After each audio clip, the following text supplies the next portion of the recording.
All right, everybody, welcome to Hack and Grow Rich. This is going to be our first episode in this specific format with my co-host, Bart Baggett. Bart has been on CNN. He's been on Larry King Live, The Today Show, CBS, you name it. He's been featured in the Wall Street Journal, in 1,500 radio shows. He's been on Howard Stern, and he's the author of over 10 books, from topics ranging from success to relationships, to self-help. He's written a book called The Magic Question that's hit Amazon's #1 bestseller list in self-help. And he's just overall a pretty generous and awesome dude. And one thing I think that'll be really interesting for you guys to know about Bart is that he is one of the leading handwriting experts in the world. So, Bart, why don't you tell us one thing that maybe our listeners and viewers might not know about you? Wow. Well, after that intro, thank you. I feel so honored. Um, I think most people don't know because I'm known as the world's #1 handwriting expert. Then occasionally see me on stage talking about internet marketing. Like literally, I'm an OG. Like I'm on stage in 2000 with my internet marketing buddies. But most people don't know I've been in 14 movies, died by a shark, died by Moby Dick, got died in a helicopter crash from a van, and pretty sure was a Secret Service agent for a fake president. No way. I didn't even know that about you. That's Oh, pretty. I'm in the Green Hornet, which is on Netflix this month. Now, if you blink, you'll miss me. Everything got cut out on the floor, but I did spend an evening with the director, so I have a very pathetic acting career to brag about to my grandkids. But I always think that's pretty amazing, right? Because we're in LA, or I mean, you used to be in LA, and in LA, it's kind of a normal thing for like you to be in a movie. It's like, oh yeah. I extras on the new Robert De Niro film last week, and it's just a normal thing. And in other places in the country, and more so, other places in the world, like stuff like that does not happen. When I go to India, I'll show my little 3-minute video reel of me dying in a helicopter, and they're dumb B movies. I mean, they're from Asylum, or there's really these silly movies, and they will treat me like I'm a Hollywood movie star. It's absolutely hilarious because you and I know these low budget movies, and I mean, it's just me. It's not like I got there because of my friends. Like I auditioned and I did the acting thing, and I've earned my stripes, but still, it was never famous. But you're right; it holds a lot of weight outside of LA. Of course, in LA, it's hard to impress anybody. That's why you're impressive, because people actually in LA that live in LA, you're still impressed. They still are impressed by you, not me though. Well, yeah, I mean, LA is a very interesting place, and it's interesting, which kind of will lead us into the topic that we're talking about. But I feel like in LA, there's been a lot of synchronicity. I feel like there's these centers in the world where just people are attracted to LA, New York, Miami, and then, of course, internationally, there's, those usual places where people just tend to gravitate, and they've kind of become centers of business. And that's really fascinating to me because I know people who've been unsuccessful in other places, and just by sheer fact of proximity to success, like they want to start a tech company, they move to Silicon Valley, and all of a sudden they're in the flow of that. Have you ever noticed anything like that before? Well, I think the tech company is great. Like when I go visit San Francisco, you're always in a startup, and that's your thing. And if you're not, you're just not even. It's not relevant. Like if you're like talking about my single friends that are dating, like, oh, another founder, and then in LA. You have entrepreneurs, you got actors, you got movie directing, musicians. Like to me, that was the capital of the world. I think the COVID thing has really changed it for a while. But anywhere you go, there's probably the community is going to be key. And if you're trying to start a business in the middle of Kansas and nobody understands you and everyone's got a job at the army base, you're going to struggle. I mean, you've got to be around like-minded people to inspire you. And that's how you and I met. We were sort of the same social groups, and we want to be inspired by entrepreneurs, and it levels us up a little bit. It makes us reach a little higher. Yeah, I think that's definitely true. And so, look, one of the things I wanted to talk to you about today was the concept of luck.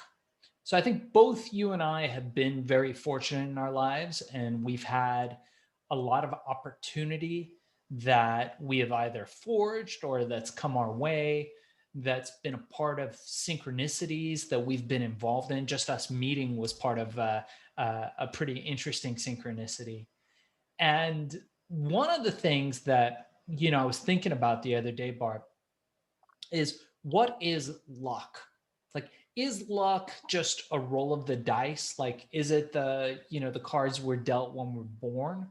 And there's some component of that that's just in the air, or is it something else? Is it something that we can actually go out there and affect, or something that we've been affecting, from day one?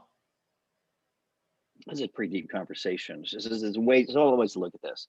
Are we talking about luck in the fact that we're financially successful, or people get lucky with an idea or timing, or just lucky to be born in a country that's free?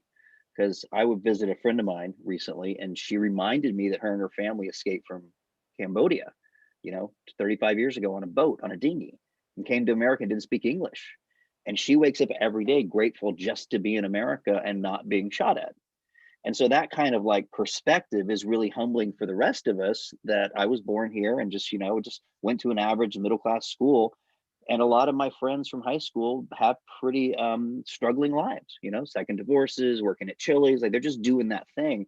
What I did is I just thought, what's the most outlandish thing I can think of?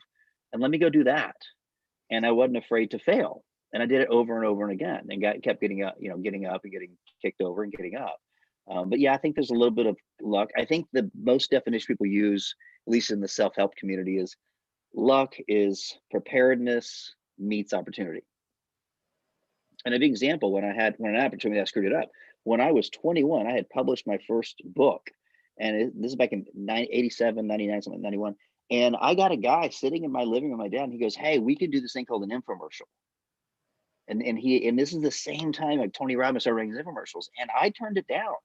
I didn't know, Shaahin. I was 21. I didn't know what it was so young. I didn't understand it. It seemed like a lot of, and I look back on it, I said, what was I thinking? Like Mm. luck, opportunity, but was I ready? Maybe not, but I think I could have got ready. But you know what? Those come and go. And if you don't jump on that train, you just don't know. Not like I was kicking myself. I did okay in the end, but you know what? It was interesting because yeah, sometimes it knocks on the door and you don't even see it. And years later, you're like, oh man, I could have done that. Yeah. And it's not a straight line, right? It's not like if you don't do that, then everything goes sideways, right? It's like more like a tree with branches, right? So maybe the Tony Robbins thing would have kept you from a different opportunity, but it took you to a different one. So kind of I think it's much more complex. But I'll go one further. I think I liked your example, kind of that whole self-help example. But what if luck was directly related to risk? So Nassim Taleb in his book Black Swan talks about successful people and how their level of success is directly linked to the amount of risk that they take. So if you look at somebody who's employed at a lower level position, his risk is minimal, right? So he's guaranteed a paycheck, whereas the guy that owns the company might not get a paycheck ever. So his risk is maximum. So the amount of reward in general in life can be traced back to risk. And so I would almost ask or even argue, can luck be measured to what you said, preparedness, but also to the ability to take risks and the interest in taking risks and the action that's involved in taking risks? Well, if you're talking about home runs, obviously, like the number one batter ever has more strikeouts than home runs. So as you think about going up to bat, you're like, do I make a one? Do I make a single? Do I make a double? Or do I risk it all and go for the home run or strike out and let down my team? So that mentality of just simple baseball mentality is very similar. There's just no way you're ever going to be in the final race of the Olympics unless you've sacrificed 4 years or 9 or 10 years to even get there. Like people don't get to the NBA finals without 15 years of hard work, and they've given up relationships. I mean, we're talking about especially CEOs. A lot of people get out of college or they're in college and they get pregnant. or they start having kids and they go, you know what? I had by the way, one of the biggest movies I was in, that lead actor, he said, dude, I can't do this anymore. My wife is having a baby. I've got to quit acting and work full time at the restaurant. I could just see the anguish on his face because he loved acting and he was like a little bit, I would say equal on the billing, but he had potential. But you know what? He had that conversation in his head of security versus risk, and he chose security. And I think that's a decision a lot of people make, and therefore they never get the big break or they never get the home run because they're not there. We call it luck. I guess it is a little bit luck when you're sitting next to a director, or someone introduces you to the founder of something and they give you a $15 billion investment. A little bit, but a lot of the fact that you found yourself in the right place at the right time. No, that's true. So two funny things, interesting. So number one, I have been shot at on a boat in Cambodia. But we could share that story later on. The second part is that I came as an immigrant from Iran, right? Packed up literally overnight everything that we had, and came to through Germany, but eventually to the States with nothing. And so I feel that, I understand that, and it's funny because from the outset, you look at some people and like they can do no wrong, right? Like you just look at them in the world and like, there's guys, I mean, we both know these kinds of guys that like everything they touch turns to gold, and I think that's largely from the perspective of us looking out at somebody else. Like you never know the pain that somebody has. You never know the struggle that somebody has internally, right? And people lie, and people, particularly men, keep that inside. So they won't let the world know at any cost the struggles that they have. So oftentimes what you'll see is, hey, this guy did this guy did that. Look at all these great successes, but you'll never see their failure. So we just assume that he must be the luckiest guy on earth without having any any relationship to what he's gone through to achieve what he did. But on the same note, there's people who are the flip side of that. People who it just seems like everything they do messes up and goes wrong. And I guess the real question, the core question is this the cards that they're dealt? Some people might argue, and I'll tell you what, I am not completely convinced that there is not some element of just cosmic moon dust, like gravitational karma, whatever you want to call it, going against somebody. And I mean, both you and I talk about this often. We joke about the New Age movement and whatnot. I am not a fan of woo-woo or manifestation or any of that stuff. But sometimes it sure seems like the cards are stacked against some people and the other direction for others. I've spent a lot of time in India, and one of the interesting things I've seen about that culture is that there's a caste system, there's names, and all the people in the color of the skin are exactly the same, but they know their place in the world. And if you're in this certain caste, there's this incredibly cultural hypnosis that says you can never elevate. And even though it's a democracy, even though they can't judge you in the color of your skin, but they know I'm a worker class, I'm never going to be a Brahmin or whatever. And I find that so fascinating that they kind of buy into the fact or the idea that they were reincarnated into this caste and therefore this is their only limitation. So it's like the elephant with the string, and growing up with the metaphor is like they feel the limitations are there. I have met people that seem to be a walking disaster. And almost always, because of my special skill set doing handwriting analysis, their handwriting shows this particular mental disorder, whether it's unorganized or fear of success or self-esteem or exaggeration or pathological lying. I mean, they're damaged from childhood or whatever happened, and yet they're still recreating this drama. So I don't see too many people that just are in a vortex of bad luck, Shaahin. I think it's self-created bad luck without spending the time going through their own personal development journey to clean up their issues. Interesting. Yeah, I mean, look, if you're born, into a low caste and somewhere like India, okay, sure, I get it. I get that. But, there's people who raise up out of that, right? And there's all kinds of movies about those people. But let's move on. Let's move on from that, because I assume those folks are not really going to be our viewers. I don't think they're listening to our listeners. So let's assume that you've had, the basics of life sorted, and now you're at a place where you want to improve your luck, right? Is that possible? Can you take more risks?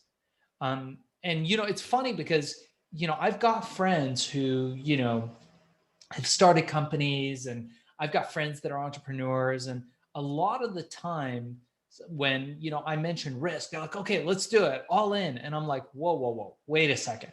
Risk doesn't mean that you just foolishly go in and do anything and take a risk, right? You don't just jump off a cliff and hope the parachute opens.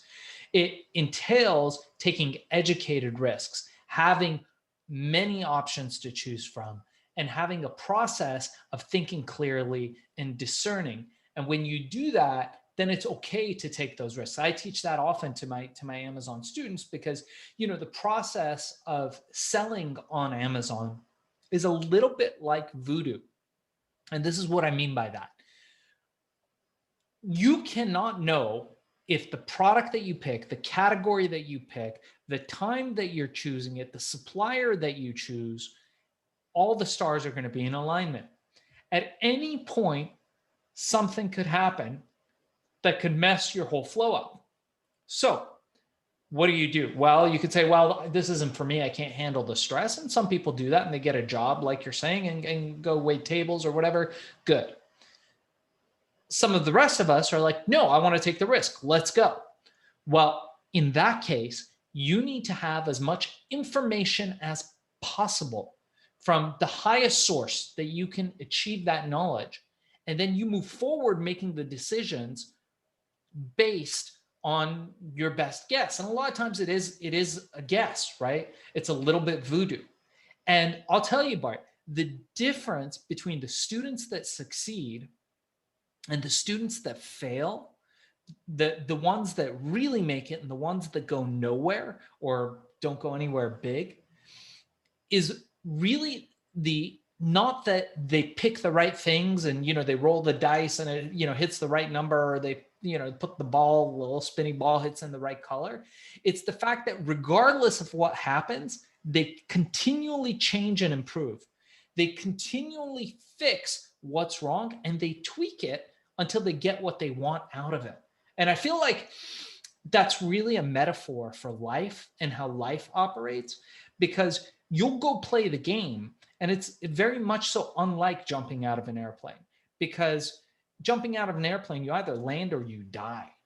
But in business, particularly in Amazon and e-commerce, or I would say in any business, it's a process of jumping and then adjusting and adjusting a little more and adjusting a little more and continually jumping until you perfect it. Someone was asking me about parachuting recently, and they're like, "You done that? Would you ever do that?" I said, "I did it. I did it once, and obviously I'm here, so I survived. But the risk reward to that seemed really high to me, since none of it was in my control. I didn't pack the chute. I wasn't jumping. I wasn't even the guy. I was on the back of somebody else." They go, "Yeah, but you scuba dive every year. You've been scuba diving for 20 years." Like, I feel like, and maybe I have an illusion, I feel like I'm in control. I feel like I have 60, 90 seconds to control an air problem. I feel like I got my partner. I feel like I did all my tanks myself. So I have over prepared. I've trained really well. I know all the situations. I don't get floated with a partner. So I'm extra prepared. And if something bad happens, like luck, shark shows up, right? I hopefully am prepared to not. Yeah, that's bad. That's a great example of bad luck, right? But if you're prepared, I wouldn't freak out. I wouldn't go bananas. I wouldn't. But somebody would if they're new. So I think you're talking about is they constantly improve themselves. But isn't that the basis of like a championship mentality of people that just get back up? I mean, yeah, sometimes people get thrown in the middle of Star Wars when they're 16. That's a little bit of luck, a little bit of timing. Obviously, that career trajectory is gonna be amazing. But for the rest of us normal people, I think it's exactly what you're talking about. It's consistency, it's persistence, it's learning, it's not giving up, and it's consistently taking feedback. I was thinking about some of the questions, and if somebody emailed us and said, "Hey man, what's the secret to marketing?" You know what the secret to marketing is? Testing. I mean, it's literally, that's such a dumb answer, because everybody wants a secret to success and just give me the secret. But it's not. It's letting the market tell you what you want to do and getting all these feedback loops so that when you do put $100,000 down, you know it's going to pay back because you've already put 20 and then 40 and 80, and it's always come back. in the slot machine of, Facebook ads or whatever the advertising is. So no, I don't think when someone gambles $1 million on an ad campaign, they're not really gambling. They've probably started at $10 a day, $20 a day, and $80 a day. People that are spending $700,000 a month on advertising, right? Yeah, sure. Yeah, But they're only doing that because they know they're going to get a payoff because they had a lot of history to prove it. yeah, I think we're saying the same thing. At the end of the day, yeah, that's exactly right. That's exactly what it's about. So, it's like I try to think like, so, I operate this Amazon course, Amazon Mastery, where we teach people how to succeed on Amazon. And we get people from all levels. Like I've got a 16-year-old in the course right now, and he's kicking ass. And I've got, a guy who's like 65-year-old retired guy who's like interested in, selling products. And so we get people from all over the place. And I like to see what I could do to make each student maximum success, right? To give them the maximum level of success possible. And I always think about it and I'm like, man, like, what is the thing that differentiates, right? And people are like, oh, Shaahin, you're the hack guy. Like, come on, you're the hacker. Like, give us the hack. What's the hack, right? Show us the hack to. And I'm like, okay, well, there's hacks that you can do, right? Those are just tactics, techniques, and they range from white hat, gray hat, black hat. Anything is possible in the world, and you have to measure the risks and benefits of all that stuff. But at the end of the day, the thing that's going to make you successful isn't any hack. There's no hack to success. The hack is hard work and discipline. But not only that, it's being able to make those adjustments, which means you have to be capitalized enough to be able to make a mistake, fail, and get right up. If you're planning on having a hit and you go all in on that one thing, and maybe it works, maybe it doesn't, but you need to make an adjustment and you don't have enough bankroll, you're going to fail. It's not because your idea was wrong. It's not because you weren't resilient enough.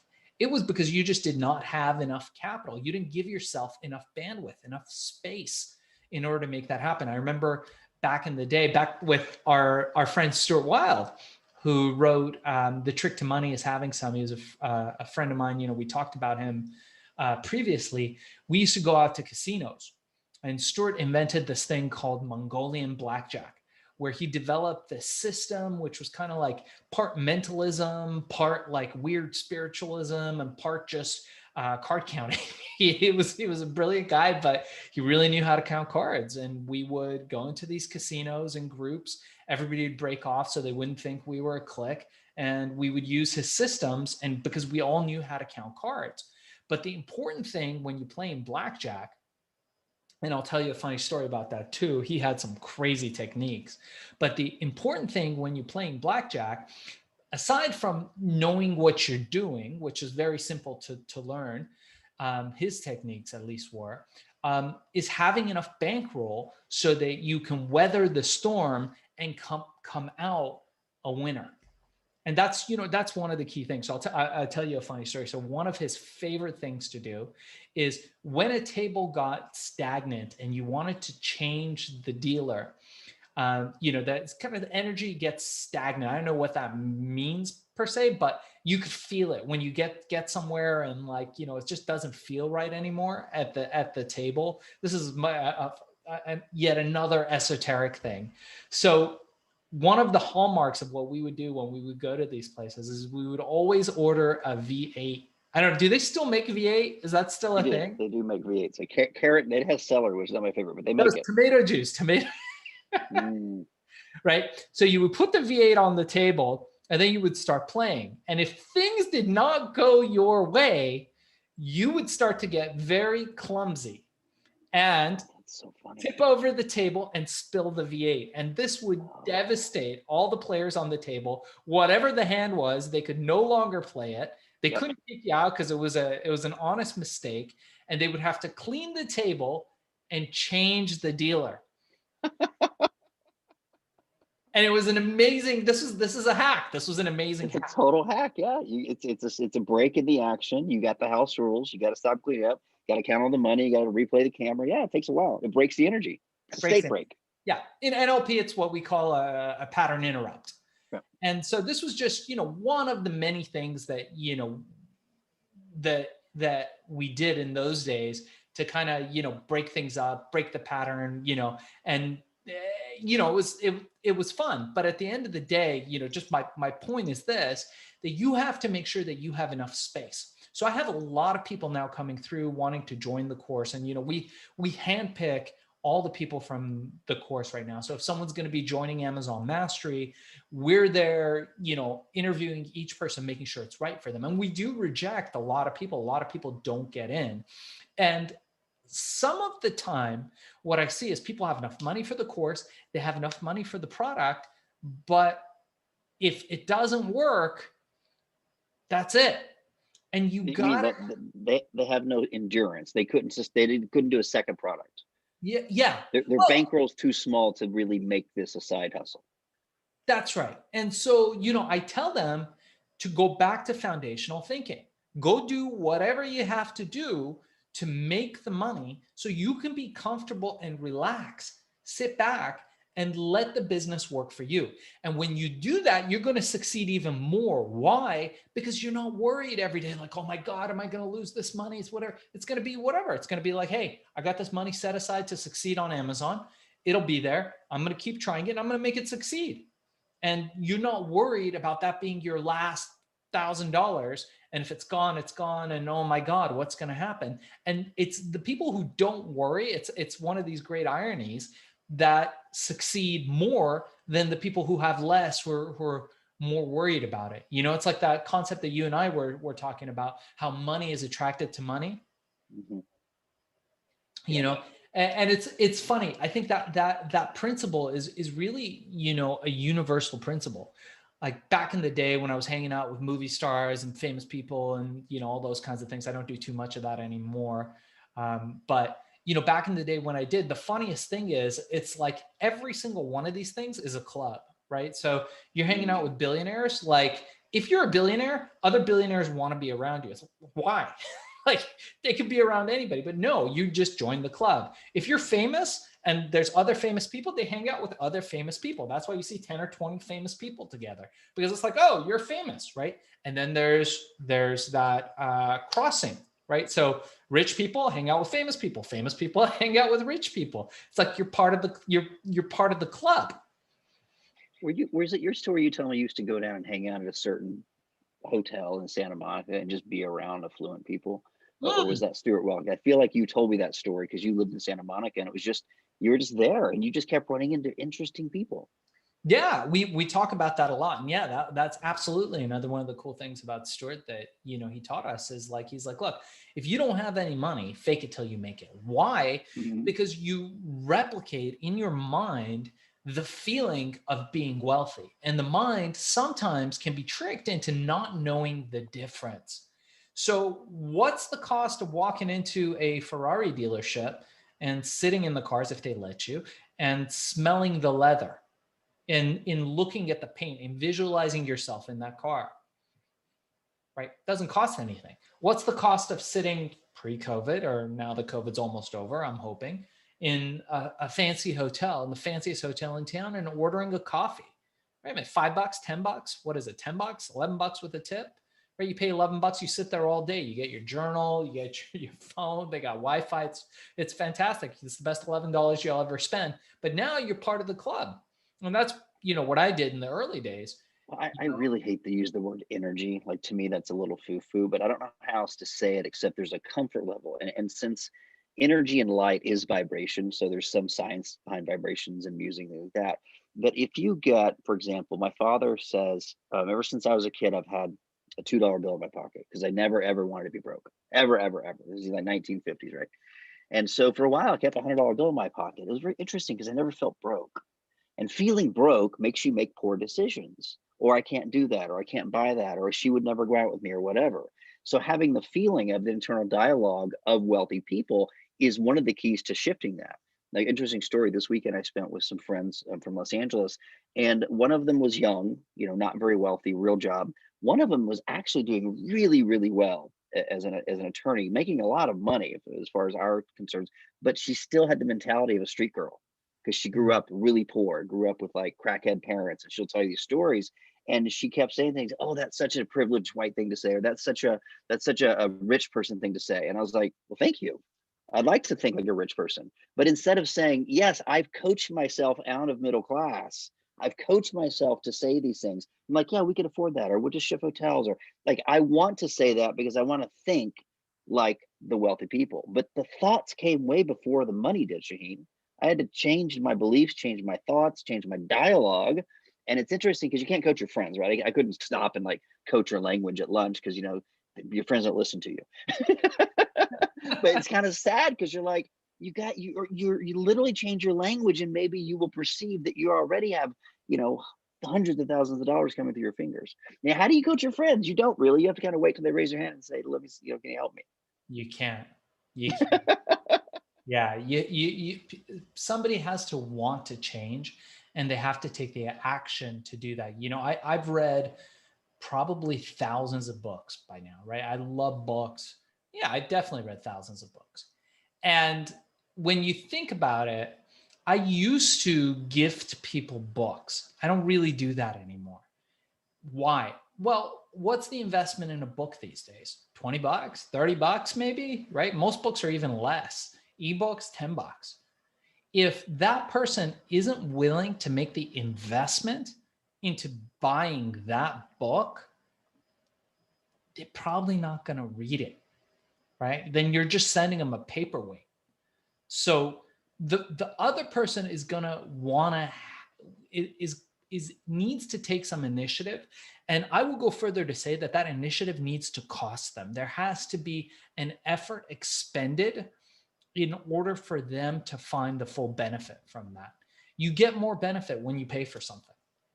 Well, it's skin in the game. We were talking about a scholarship from one of our programs, and there's a lot of people that sincerely can't afford our programs in India. Like, we're really high priced. We're like the Mercedes of psychology and handwriting analysis. And I said, we just don't give things away because they'll never appreciate it. Just like we're talking, like, well, that sounds so. Like, so what we do is, why don't we create a program where we can create a partial scholarship, but they've got to go 40 hours of community service, like put in the time and bring us certificates and say, here's my 40 hours of customer service. And we haven't done it yet, but I thought the same way, because I have a strong opinion that if people don't invest in the program, they don't perceive the value.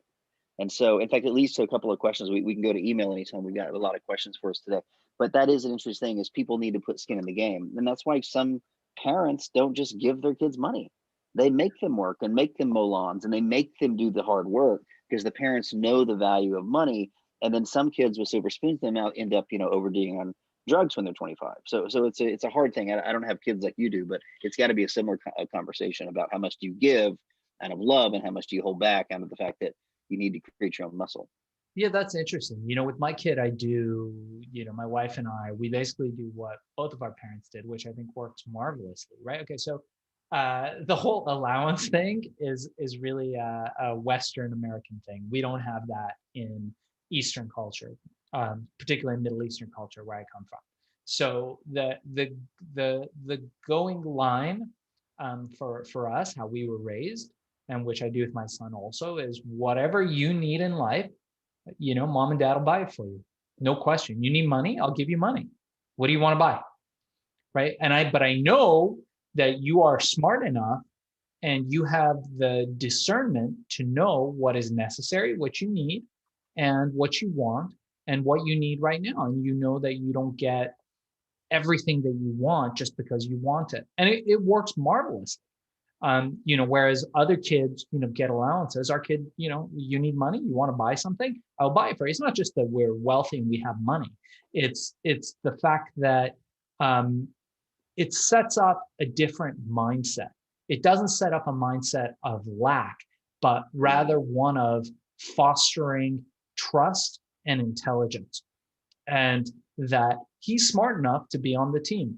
My kid doesn't just go like, hey, let's go buy a toy wherever it is. My kid's on Craigslist finding deals. And then if he wants something, he wanted a foosball table. He found it on Amazon. He's 7 years old. He found it on Amazon himself. He's got a laptop. He found out how much they go for new. He went on Craigslist. He found one for, I don't know, it was $100 on Amazon. He found one for $25. We drove him there with money that he had earned from his business, which we could talk about later. And he negotiated with the guy in an unbelievable manner to get this foosball table for $10 when the guy was asking 25. And the guy was so floored that a 7-year-old was negotiating with him. He just didn't know what to say. He just did not know what to say. And he wasn't letting up. But, I think that's the way that you can teach kids how to understand not only the value of money, but that there's other intrinsic value in other things, in human communication, in being able to, work for what you're getting. He's just a baby, I mean, to us he is. So, he can't go out there and work, but what he can do is if he wants something, he can negotiate. So that whole experience of getting that toy wasn't just, us giving him money to buy the toy. It was a lesson in negotiation. It was a lesson in discovery. I mean, there were so many different elements to that it was like, oh, okay. And he loves that. So he plays with it every day. And whenever his friends come over, he tells them the whole story of how he got it. And he almost doesn't want to get things any other way now. Someone told me that the value of art is not the painting, it's the story behind the painting that the person tells his friends. Let me tell you how I got that. Like, it's just all this whole ritual of how people love to tell the journey because they love to do that. So working for it is just as much fun as getting it, unless perhaps you're getting a gold medal, and that's pretty fun, probably. Yeah, no, that's very much so true. So, I think we can get to the questions. I think one of the other points that I wanted to get through on this specific podcast, and we can go through this on a separate podcast too, is kind of, I think, people who have not experienced big financial success wonder why often. And the question that they ask is always really interesting to me is, how do I get there? And my answer, one of the young people who I'm mentoring right now is constantly asking me that. And I kind of feel like Yoda, Bart, where I'm like, it's not the destination. And, I think I narrowed it down to trying to explain to him that being wealthy is the side effect. It's interesting. Right? Riches are the side effect. They're not the destination. There's nobody I know, and we both know a lot of these guys, but millionaires, I know a few billionaires, people that are hugely successful. That thing, that dollar, the wealth is never the point of what they're doing. It's never the point. I don't know anybody whose thing is, I want to make $50 million, and they go out there and do it. I know one guy who just sold, company for nearly $1 billion to one of the biggest companies in the world. And, if you ask that guy, 5 years ago when he started his company, like, what are you going to do? You're going to make, $1 billion. He wouldn't know what you're talking about. He would be like, no, I'm going to do this great thing. And he's focused on doing that great thing. The money is a side effect. And I think, like, for example, if you're physically building your body and you spend 2 hours a day in the gym, like I follow The Rock, for example, and I really love that guy for some reason, but I don't have the discipline to do what he does. So the muscles are a side effect of a discipline and a habit lifestyle, an eating, of saying yes and no to different food options. Then you could look not like him, but you could look good. It's a side effect. So the goal for him may be looking great, right? But it's a side effect of all the small decisions he makes in a day. Are you saying that the business itself, or the discipline of working and achieving and of sort of doing business right, the money's a side effect? Yeah, it's the doing. It's the thing that you're doing. Like with herbal ecstasy, when I started herbal ecstasy, like, dude, I knew I wanted to be rich because I've seen what poor is like, and that sucks. Like, you definitely don't want to be poor. I say this often now: the greatest injustice you can do to yourself in America is being poor. It is the worst thing. It's way too. I can't afford to be poor. It is way too expensive to be poor. The poor pay more for everything. They're treated worse. They get lower quality things, right? So if you can prevent it, you guys do not be poor in America. And I can explain that further. I know that's a very inciting comment. I don't mean it to It's be. a long conversation, but I It's love it because a it longer seems so topic. simple. Okay, two guys that are wealthy tell me not to be poor. It's literally like it's a disease. Like you need to think about it and go, how do I train my kids and my family? And like I need to avoid that. That's a problem. And that's an interesting point because it's almost like a disease and it's hard to get out of it once you got sucked into that vortex. Yeah, I mean, we could give examples all day long, but But again, those people aren't listening to this podcast, probably. yeah, there you But they go. might have been there. There you go. And it kind of comes back down to, I think the last topic that I wanted to talk about, which is, the things that the world rewards us for monetarily. So if you could think about it like this, I think making money, what does the world give you money for? Like, what are the things? So the most common rookie mistake is to think that the world rewards you for your time. Yep. Not true. We talk about like graphic artists, for example. We hire a lot of graphic artists, and we had one guy in the course who's like went to schools, got degrees or whatever, and he's doing his Amazon products, and he's going to do super well. But he starts doing his own graphics, and it takes him 4 days to do one logo, and it looked not that great. And I told him, I said, Bud, like, why are you doing this? He's like, well, I thought I would do it. I don't want to pay anybody else. I'm like, that's a $10 an hour skill set. Like there are people in India and Pakistan that are masters of Photoshop and Adobe and this, and they'll do better than you can do. You don't get rewarded for your time. So a better example is this, that the other day we have these mastermind calls, and the students get to ask me anything they want to about Amazon, how to win on Amazon. We've got several multi-million-dollar brands that are selling. So it's a good opportunity for them to kind of feed into how do we do it? How do we sell $1 million worth of tea in a month? How do we sell $1 million worth of kitchen knives? And how can they do that? So one of the students asked me something very technical. So it was like a very technical thing about how do you list a product on a page using this HTML, whatever thing, right? For a second, Bart, I was like, dude, I don't know, right? I've got people who know. And usually what we do in the course is I'm like, okay, great.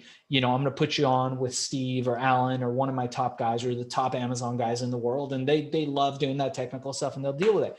And I thought to myself, I'm like, I'm the Amazon guy, right? I'm widely considered one of the top Amazon gurus in the country. And, I'm doing like interviews and stuff. And I don't know how to do the simple thing. Is that bad? And then it occurred to me that no, the world doesn't pay you for that. That's a $10 an hour skill set. I pay people in India, Pakistan, all these great countries, not Cambodia because they shoot at you on boats. I will tell that story before we're done. But, I pay people for that. So why do I need to know that? Well, does the world reward you for that? No, the world gives you $10 an hour for that. What's the world reward me for? Why am I making millions and these guys making $10 an hour? And the difference is that I'm a thought leader. And it occurred to me that the world pays you, it rewards you for being a thought leader in your space. The technical components of it, the real like detailed specifics, sometimes you need to know something about them. I could learn how to do that if I had to. I'm not that dumb, but I'm not great at that kind of stuff. It's not really my expertise. What I'm great at is the broad strokes, the big picture. How do we get you there? And all that other stuff is, like Napoleon Hill says in Think and Grow Rich, really specialized knowledge that at the end of the day is very easily, you can buy it, you can rent it, you can borrow it. Some people steal it, but that kind of information you can get. So what you want to be in your field, in your area, and whatever it is that you're doing is you want to be a thought leader. Not only that, you want to be broad strokes. You want to be the broad stroke guy. I think the broad stroke is confusing because a lot of times people say the riches are in the niches. You need to have an expertise. So yes, you should not get stuck down the rabbit hole of technical. And I think you're familiar with this story, but I believe it's Henry Ford. that was known for running at the time the largest company in the world, the Ford Motor Company. And he had literally 7 phones on his desk. And he said, I don't know the answers to half your questions, but on the other end of each of these phones is the guy that does. Yeah. And he was known for delegation. So you're talking about the concept of being an executive at a company and perceiving yourself as, listen, I'm getting paid to make really high level decisions with all the data. And then these people execute the plans. And what if you're not at that level where you've got systems and 100 employees, Shaahin? You just have to learn to say no to $10 items and say yes to all the things that make you the decision maker. How do you move from 6 figures to 7 figures? Well, it's not, look, it's not black and white. It's not, either one thing or another. Foundational thinking, bud, you got to build up. So you build the foundations, right? You start with one property, like when we're talking about real estate. You got to start somewhere. But I'll give you I think maybe to your credit and to mine, I'll give you an example. So, I know this guy who is a world famous chef. Well, so let's say he's one of the top 10 chefs in the world. And so I take my wife to a beautiful birthday dinner at one of his restaurants in Las Vegas, one of the top restaurants in the world. And I mean, it's everything that you would want the restaurant to be, right? I mean, it's spectacular. You walk in, everybody knew us. We come in, there's a bottle of wine, compliments of the chef, and then dish after dish is coming out. Here's the appetizer, here's the thing, especially for you, whatever. And then the chef comes and sits with us halfway through the meal, right? My buddy, and everybody's staring at us at the table like, who are these people, right? We're eating or whatever. And I look at him and I say, I knew him from back in the Herbal Ecstasy days. And I because he was just starting to come up in the chef's world. And I look at him and I go, how much of the stuff do you make? He's like, are you kidding me? He's like, I don't know the last time I cooked here. He's like, Jose cooks the food. And he points over to this guy, really nice guy, but the guy's probably earning, I don't know, a little more than whatever the minimum is for that position. And that guy's preparing all the food. And so I go, you don't actually cook the food? You're say that loudly? The picture is there. I'm pointing to the billboard outside the window. We're looking outside the window at this big hotel. Like there's a billboard of dude outside with like a frying pan. And he's like, no, we just did that for the picture. He's like, I've never cooked in here. I'm like, well, what do you do? He's like, well, it's my idea. It's my name behind the whole thing, right? And I said, well, you do the recipes. He's like, yeah. Jose helps me, right? His name isn't Jose, by the way, but he said, Jose helps me, and, Juan helps me and Julie helps me. And, they help me, with kind of the coordination, but I put it together and, he's a thought leader. That's what he is. He's a thought leader. He comes out and says, this is what the food is going to be like. This is what the experience is going to be like. This is what the restaurant's going to be like. And he lets other people execute. He doesn't need to flip the frying pan. Or, a lot of famous photographers, right? They come out with the concept and somebody else is actually clicking the little thing on the camera, clicking the shutter on the camera and setting up the lights and doing all the work. But they're a thought leader. So ultimately, this is what I would say, right? You can't come out and be a thought leader from day one because you have to build up to that.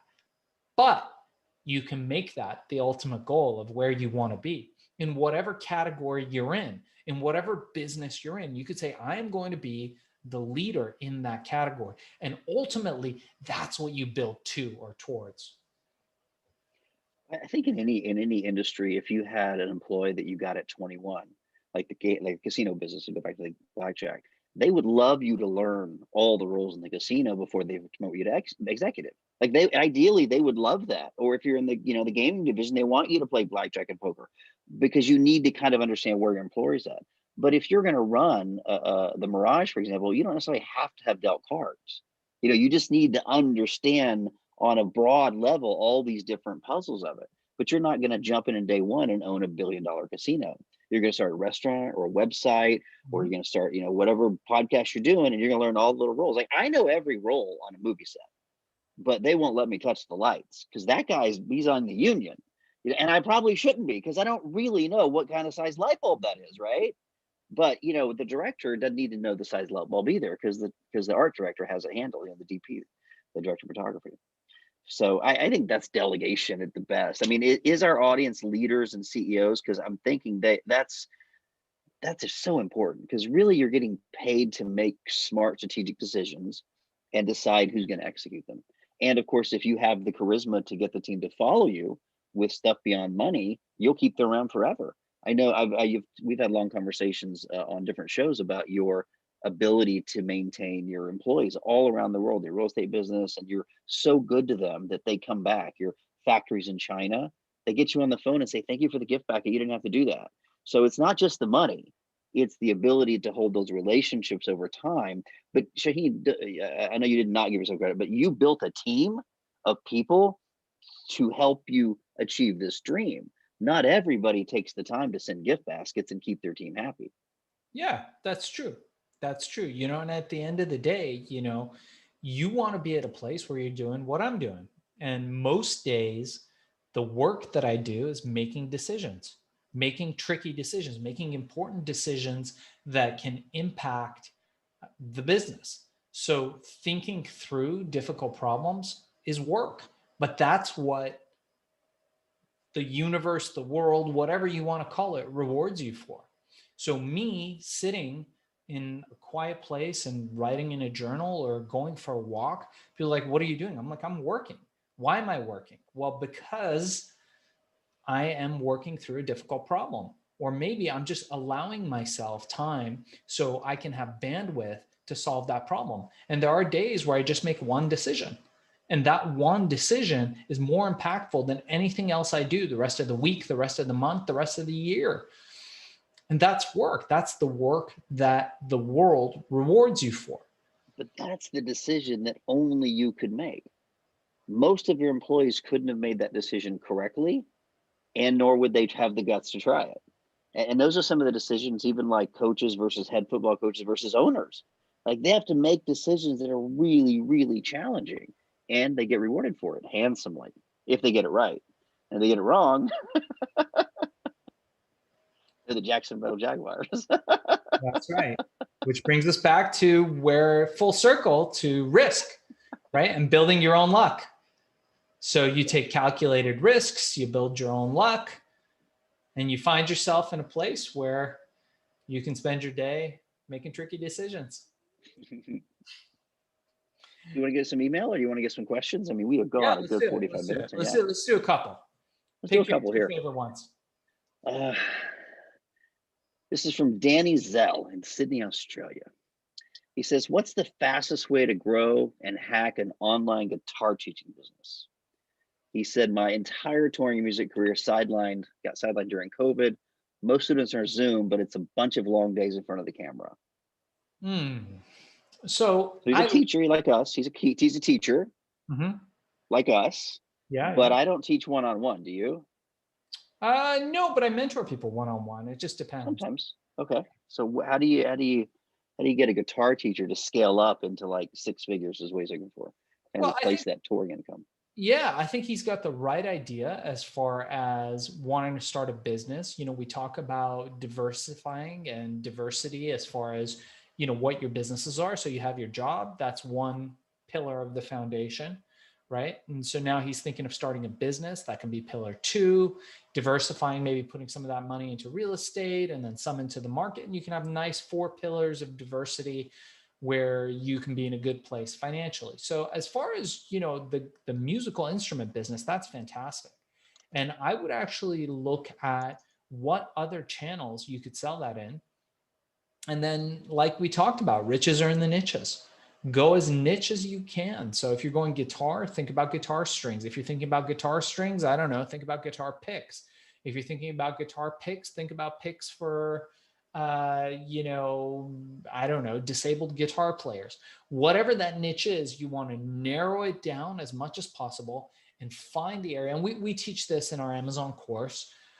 So my students know, I teach this often, how you do that, but you funnel down and you purify until you get to that one product, that golden nugget that you find. And there's a ton of resources that we teach with. And if people want to reach out. I'm happy to share those resources with you.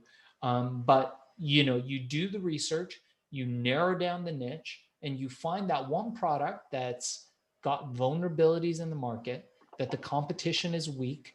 We call it low hanging fruit, and you go after that. Let me digest what I think you just said, because I would have answered that totally differently. And I think you're totally brilliant for this. And I'll tell you why. It sounds like you said, hey, you have this teaching business. Go sell a product on Amazon to people that play guitar, and then use those contacts to now sell more teaching. Mhm. Did you put that together? Is that what I heard you do? Yeah, That's yeah, amazing, totally. because he's going to create a list of people that play guitar picks at certain levels, like beginner guitar, right? This is a Right. guitar pick for beginners, even a same damn guitar pick. But then That's he's got a list of beginner guitars he can market to. That's brilliant. Yeah, yeah. Um, We do a lot of that in Amazon. And as far as reverse funneling, bringing people from Amazon onto another platform, bringing your people from your other platform onto Amazon. So the world has changed, and you got to be creative, because there's probably a guy who teaches guitar who's not as good as you, who's got a lot more business than you. So you that's have to, amazing. yeah, go ahead. I love this story, and I think you probably know Perry Belcher. He's such a funny marketer, but his one of my favorite stories is he kept got in the candle business, and so he bought up wicks, because you can't make candles without wicks, Yeah. WI, and he basically bankrupted this poor old lady that had had this candle making shop forever, and he felt really guilty about it, because he went and got all the customers that bought wicks, and all of a sudden, like boom, he was able to outbuy from China all these things, and it was such an story of the wicks equal the candle business, but no one thinks about the wick. It's just a piece of it. How I would have answered that question, and maybe it's because I'm also have been doing the coaching and the training so long, is I would want to scale away from one-on-one as much as possible and get into some kind of group coaching program or pre-recorded content, so that when you do meet your student, it's either very nailed down questions or very special technique, or it's a group class where everyone's practicing at the same time, and then maybe for a different level of price you get one-on-one access. But you're not just competing against Fender, like just not just a video course, because that's not what they're looking for. They do want the personal attention, but some kind of hybrid between an online course, a group coaching program, and then some videos. Because what I noticed being a guitar player is there's some real fundamentals that you have to nail down, and then there's a lot of special cool hacks and stuff. But without the fundamentals, which I'm sure he's teaching to the new students all the time, I would pre-record those and see if I could even hire some people to help them nail that. But you're right, I would go to the thought leader, create the content and the curriculum, and then limit his access in groups. That's the way I would have answered that. Yeah, good answer. And it looks like, unfortunately, we're going to have to do the other questions on the next call, because we are exactly at an hour. Bart, if people want to get a hold of you, how do they reach you? Hey man, I'm always on Instagram at Bart Baggett, of course, BARTBAGGETT. If you want to learn about my programs, go to bartbaggett.com.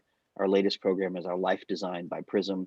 And of course, you can catch any of my books at Amazon and Audible. And I thank you for the shout out, Shaahin. And how do they get a hold of you? I'm a big fan of your Amazon program. I actually was asking and begging you to start that years before you did. So what's the domain and how do they get a hold of you?